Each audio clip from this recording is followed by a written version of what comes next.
What up, world? It's your girl, Ab the Celeb, and I'm sitting in the DigiWax offices with legendary MC Lyte. How are you? It is a pleasure to meet you. Ab Celeb. I've heard a lot about her. What have you heard about All me? good. All Okay, good. okay. Code Red, you know. Steve Okay. says you're good people. I try. Oh. Okay, so first things first. The game has the game has changed so much since you first came out. What is the biggest change that you've seen from the female perspective in hip hop? Oh boy. Well, you know what? So much has happened in between then and now, and I would say it's more now, like it was then, than anywhere in between. You know, because I think in the very beginning there were less female MCs on the forefront, or at least that we could see, and that's certainly the way that it is now. However, there are female MCs all over the globe that can now be exposed through the internet. So that's a big difference, that there's still a lot, but their way of expressing themselves and getting their music out there is by the internet and not by the means of major record labels. Now, what do you feel about, like, when you and Queen and like all those pioneers came up, it was really about talent. Like, in order to be a female MC and to come out amongst all the men that were out, you had to really be able to spit. Now it seems more you have to have a gimmick or some kind of act. What do you feel about those artists that are coming up, like a Nicki Minaj that like plays off the that's a character basically in hip hop? Well, I mean, Nicki Minaj is not the first to do that. If that's not even her, that may be just her. You know, I'm unsure of what her personality is like, and that may very well be very comfortable for her. But I remember back in the days, we had Hoes with Attitudes, we had 357, who were very, you know, I guess sexy at that time. They were wearing really fitted things, and I was doing the exact opposite with really baggy clothes and trying to be comfortable. I wasn't really, you know, thinking about, oh, well, I have to, you know, look desirable or anything. It was just more about my voice. I wanted people to listen to me much more than I cared for them to actually see me. So, yeah, I think in that way, to me, a gimmick always dies. It's like, we can see many of those who started off with gimmicks and kind of dropped them by the wayside and were able to really still make it. But those who try to stay close to that gimmick, it winds up getting old, and then so do they, and they kind of fade away.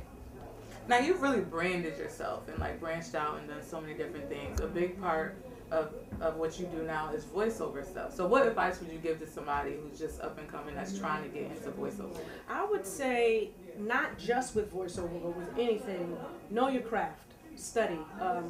Before I acted, I went to acting class. Before I tried to write a book, I read a few.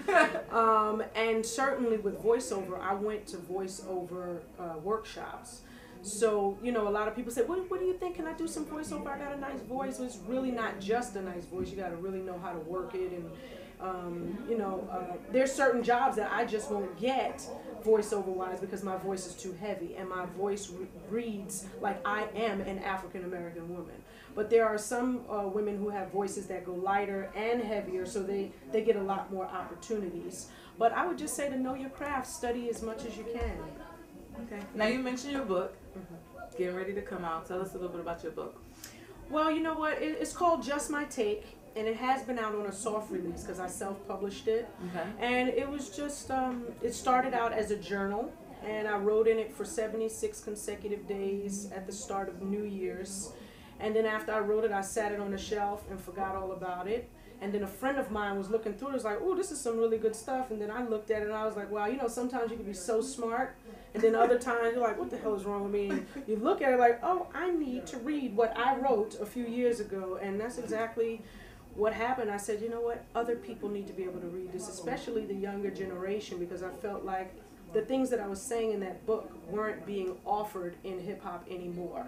So I was like, well, there's some way that I can get to these, you know, to these young kids. Let me just put it in a book, and I did, and it's called Just My Take. And then I wound up donating the journal to the Smithsonian as part of their hip hop cultural setup. So it worked out really well. And you're also doing salon stories. Tell everybody about what that is. You know what? I don't really know.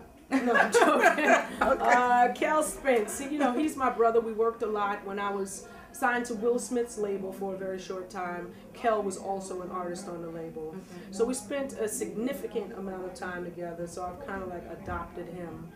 And just as he has adopted me, that is my sibling. So when he called me and said, "Hey, I need you to do this," I was like, okay.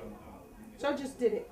But I trust him because he's a God-fearing man, and I don't really have to worry about my voice being on something with him where it's going to be taken for granted or disrespected. So it's all good. Now the question that I gotta ask you, everybody wants to know, what's going on with Charles Hamilton right now? He's a relative of yours. He's been dropped, had a little bit of drama going on. Is he all right? Is he still in the game? What is he doing right now? Charles Hamilton is more than okay. Okay.